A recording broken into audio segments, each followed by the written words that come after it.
சிந்தனை பெருமையிறவனுக்கு நம்ம யோசிப்பு அதிகமாகின்ற பொழுதுதான், ரொம்ப ஆழமாகின்ற பொழுதுதான் நம்ம வாழ்நாளில் இதுவரைக்கும் சுவாசிச்சுட்டு வந்த விஷயங்கள் அது ரொம்ப தூய்மையானதா இல்லை மற்றவங்களை தொந்தரவு படுத்துற மாதிரி இருந்துச்சாங்கிறது தெரியும்.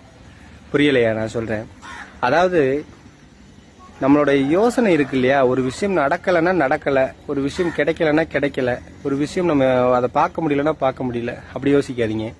எதுவுமே நடக்கலை அப்படின்னா அது நமக்கானது இல்லை அப்படிங்கிறதையும் தாண்டி மிக ஆழமாக அது எதுக்காக வந்திருக்குன்னு யோசிக்க ஆரம்பிச்சிட்டிங்கனாலே தெரியும்.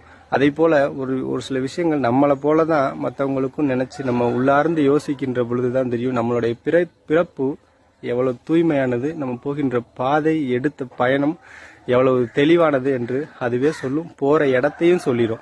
திருச்சிற்றம்பலம். சிவசிவா.